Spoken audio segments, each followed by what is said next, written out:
আসসালামু আলাইকুম এভরিওয়ান। এতিম ছেলের ভালোবাসা 15 নম্বর পার্ট। তো এভরিওয়ান, এরপরে 3-4টা পার্ট হয়তো টিকটকে আপলোড দেওয়া সম্ভব হবে না, কারণ এখানে কিছু 18+ কথা আছে যা টিকটকে ছাড়লে হয়তো প্রবলেম হবে। এর জন্য এই কয়েকটি পার্ট আমি ইউটিউবে ছাড়বো। তো যারা যারা আমার ইউটিউব চ্যানেলটি এখনো সাবস্ক্রাইব করেননি তাড়াতাড়ি গিয়ে করে আসুন। আর যারা ইউটিউব চ্যানেলটি এখনো খুঁজে পাননি, এমআর দীপু হোসেন লিখে সার্চ দিলেই আমার ইউটিউব চ্যানেলটি পেয়ে যাবেন। আর টিকটক আইডির বায়োতেও আমার ইউটিউব চ্যানেলের লিঙ্ক দেওয়া আছে। তো যান, তাড়াতাড়ি গিয়ে সাবস্ক্রাইব করে রাখুন। তো চলুন বেশি কথা না বলে শুরু করা যাক। বাসায় চলে আসলাম, এসে রুমে শুয়ে পড়লাম। কিছুক্ষণের ভেতরে ঘুমিয়ে পড়ি। গালে প্রচন্ড ব্যথায় ঘুম ভেঙে গেল।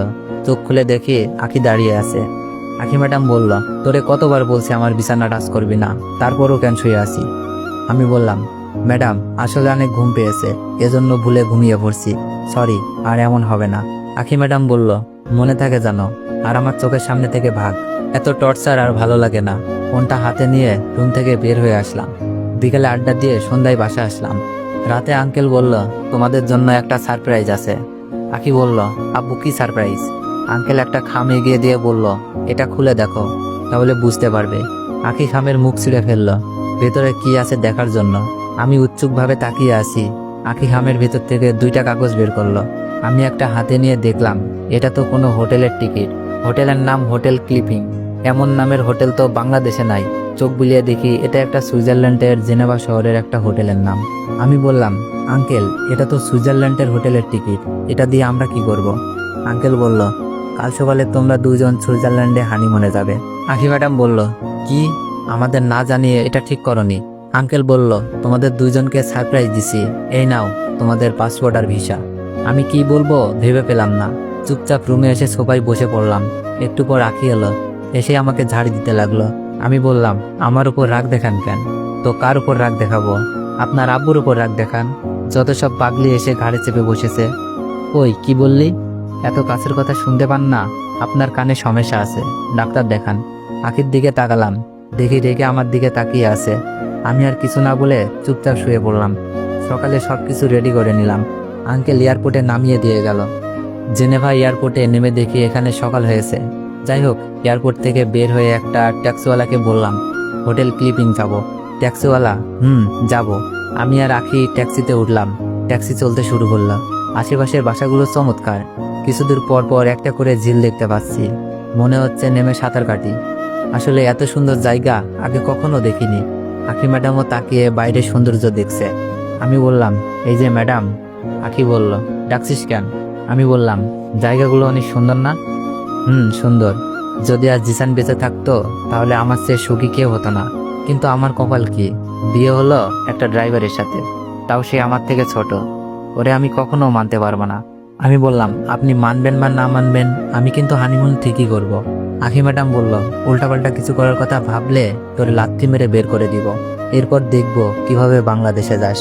আমি বললাম, ম্যাডাম আপনি এত আনরোমান্টিক কেন? ম্যাডাম বলল, বেশি কথা বললে কিন্তু সত্যি সত্যি বের করে দিব। আমি আর কিছু না বলে চুপচাপ বসে থাকলাম। কিছুক্ষণ পর হোটেলে এসে বললাম। আগে যেহেতু রুম বুক করা আছে, এজন্য কোনো সমস্যা হলো না। ব্যাগ নিয়ে রুমে আসলাম। রুমে একটাই বেড। এখানেও মনে হয় সোফাতে ঘুমাতে হবে, কিন্তু রুমে তো কোনো সোফা নেই। আজব। তাহলে কি ফ্লোরে? এমনিতে এই সময়ে ভালোই ঠান্ডা লাগছে, ফ্লোরে ঘুমালে নিশ্চয়ই অসুখ হবে। আখি ম্যাডাম বলল, ওই কি ভাবছিস? আমি বললাম, কিছু না, রুম দেখছি। রুম দেখার কি আছে? আগে মনে হয় রুম দেখিসনি? আমি বললাম, দেখেছি, কিন্তু এমন টাইপের রাজকীয় রুম দেখিনি। আচ্ছা ম্যাডাম, আমরা সুইজারল্যান্ডে কতদিন থাকবো? ম্যাডাম বলল, 10 দিন। জেনেভায় 3 দিন, জুরিকে 4 দিন, আর বেন শহরে 3 দিন থাকবো। আমি বললাম, আমার ইচ্ছা আলপস পর্বত দেখবো। ম্যাডাম বলল, অপেক্ষা কর, সব দেখাবো সুইজারল্যান্ডের। ফ্রেশ হয়ে ড্রেস চেঞ্জ করে বের হলাম। ওই চল, খেতে যেতে হবে। চলেন। বাইরে এসে কারি হাউস নামে একটা রেস্টুরেন্ট দেখলাম। আমি আখি ম্যাডামকে বললাম, সামনে একটা রেস্টুরেন্ট আছে, এখানে নিশ্চয়ই বাঙালি খাবার পাওয়া যাবে। ম্যাডাম বলল, আচ্ছা চল গিয়ে দেখি। রেস্টুরেন্টের মেনু কার্ডে চিকেন বিরিয়ানি দেখলাম। বাহ, এখানকার লোকও দেখছি চিকেন বিরিয়ানি খাই। আমি আমার জন্য চিকেন বিরিয়ানি অর্ডার করলাম। ম্যাডাম ওনার জন্য কি অর্ডার করলো বুঝলাম না। একটু পর 2 প্লেট চিকেন বিরিয়ানি এলো। তার মানে ম্যাডামও চিকেন বিরিয়ানি অর্ডার করছে। খাওয়া শেষ করে বিল দিয়ে বাইরে বের হলাম। আখি ম্যাডাম আর আমি হাঁটতে লাগলাম। আমার কাছে একটা ক্যামেরা আছে, ওটা দিয়ে আশেপাশে সৌন্দর্য ক্যামেরা বন্দি করছি। হাঁটতে হাঁটতে একটা সুন্দর লেকের পাশে আসলাম। লেকের পানি একদম ঝকঝকে, আমাদের দেশের মতো নোংরা না। অনেক লোক দেখছি নৌকাতে ঘুরছে। ম্যাডাম দেখে একটা মেয়ের সাথে কথা বলছে। আমি চুপি চুপি কয়েকটা ফটো তুললাম। অনেক মায়াবী লাগছে, কিন্তু যদি জানে আমি ফটো তুলছি হয়তো আমার ক্যামেরাটাই টুকরো টুকরো করবে, এজন্য কিছু বললাম না। পাশে আমার বয়সে একজন দাঁড়িয়ে আছে, ওকে জিজ্ঞাসা করলাম এই লেকের নাম কি। লোকটা বলল এটার নাম লেক জেনেভা, এটা ইউরোপের দ্বিতীয় বৃহত্তম লেক। লোকটাকে ধন্যবাদ বলে ম্যাডামের কাছে গেলাম। ম্যাডাম, নৌকাতে উঠবেন? উঠতে তো ইচ্ছে করছে, কিন্তু আমি তো সাঁতার জানি না। আমি বললাম আমি আসি তো, এত চিন্তা করছেন কেন? ম্যাডাম বলল একটা নৌকা ভাড়া কর 2 ঘন্টার জন্য। আমি বললাম 2 ঘন্টা কেন? আমার ইচ্ছে হয়েছে, বেশি কথা না বলে যা বলছি তাই কর। কেমন বউ কপালে জুটল, কথায় কথায় আমাকে হুকুম দেয়। ওই কি বললি? কিছু না, আমি নৌকা ভাড়া করে আসছি। 2 ঘন্টার জন্য একটা ছোট নৌকা ভাড়া করে আসলাম 100 সুইস ফ্রাঙ্ক দিয়ে, মানে বাংলাদেশি টাকায় 84,000 টাকা। শালারা দেখছি ডাকাত, এত ভেবে কি হবে, টাকা তো শ্বশুর দেবে। নৌকাতে অনেক ঘুরলাম, অনেক ফটো তুললাম। লুকিয়ে ম্যাডামের কয়েকটা ফটো তুলতে ভুলিনি। নৌকা ভ্রমণ শেষ করে হোটেলে ফিরে আসলাম। বিকেলে বের হলাম আবার ঘুরতে। এ তো হানিমুন না, আমরা মনে হয় ঘুরতে আসছি। ম্যাডাম বলল ন্যাচারাল হিস্ট্রি মিউজিয়ামে যাব। উনি যা বলবে তাই করতে হবে, কি আর করা। চললাম মিউজিয়াম দেখতে। মিউজিয়াম দেখতে দুজনের আবার টিকিট করা লাগবে। মিউজিয়ামে দেখার মতো অনেক কিছু আছে। এর মধ্যে ভালো লাগলো চাঁদের পাথর আর 2 মুখওয়ালা কচ্ছপ। মিউজিয়ামের ভেতরে ফটো তোলা নিষেধ, আগে আমার ক্যামেরাটা রেখে দিয়েছে, না হলে দুর্লভ 2টা জিনিসের ফটো তুলতে ভুলতাম না। হোটেলে ফিরতে রাত হয়ে গেল। হোটেল থেকে রাতের খাবার অর্ডার করা হলো।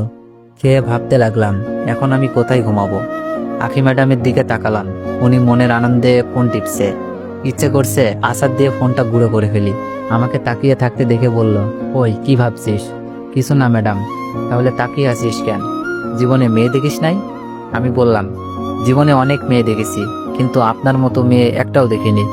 এই পৃথিবীতে আপনিই ওয়ান পিস, আপনার মতো আর কেউ নাই। আখি ম্যাডাম বলল, এত বর্ণনা দিতে হবে না, আমি জানি। এত যখন জানেন তখন বলেন তো আমি কি ভাবছি। আখি ম্যাডাম বলল, আচ্ছা তোর থাকার জায়গা নিয়ে ভাবতে হবে না, আজকে এই বিছানায় ঘুমাবি। আমি বললাম, ম্যাডাম রাতে কিছু হলে কিন্তু আমার দোষ নেই। তো এভরিওয়ান, এরপরে 3টে কি 4টা পার্ট টিকটকে দেওয়া সম্ভব না। তো এই পার্টগুলো আমি আমার ইউটিউব চ্যানেলে দিয়ে দিব, তোমরা ওখান থেকে দেখে আসতে পারো। আর যারা যারা আমার ইউটিউব চ্যানেলটি খুঁজে পাচ্ছ না, এমআর দীপু অ্যাশন দিয়ে সার্চ দিলেই পেয়ে যাবে। আর আমার টিকটক আইডির বায়োতে আমার ইউটিউব চ্যানেলের লিঙ্ক দেওয়া আছে, ওখান থেকে গিয়ে দেখে আসতে পারো। ধন্যবাদ।